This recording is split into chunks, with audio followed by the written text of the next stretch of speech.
You completed it, so well done. You've got through it. You're miles ahead of some other people that never self-reflect on where they are and where they want to be. Now, what you'll have noticed through this is you will have strong areas in your life. Perhaps this is in your health, in your work, in your finances, and you'll have weaker areas in your life. And what I want you to do is what I did several years ago is just notice where these weak areas are and ask yourself, are you avoiding these? Are you avoiding working on them? Have you ever tackled them before? And how could helping these scores move up by 1 or 2 or 3 points lower your stress, giving you the ability to tackle all the areas of your life? Because in the past, what you might have done is try and tackle everything, which is trying to tackle nothing really, because it's like climbing a mountain in one jump.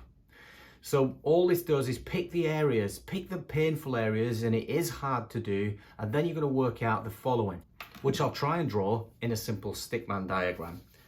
So what you've got is where you are right now.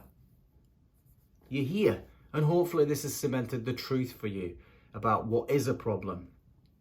And then there'll be you in the future. This is where you want to be. And people don't really get specific about where they want to be. They'll have an idea, a bit like, I want to win the lottery. But that's a fairly vague goal. It's a fairly vague idea. What for? What would you spend your money on? What would you buy first? And you'll have an idea in your head, but what would that bring you? What would the car bring you, the phone bring you, and everything else?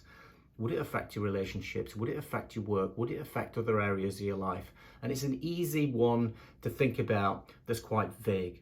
What you need to do is get specific, because what you will find certainly in your finances is you might not need to win £80 million to be happy and stress-free.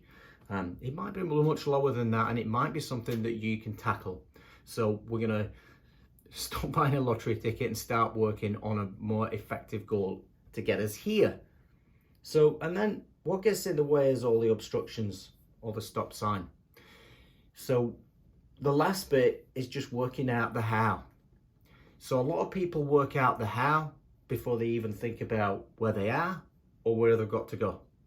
So working with a coach or somebody qualified or a therapist or anything else is to reflect on this person here who is where you are now, get the scores, cement where you are, then work out where you're going.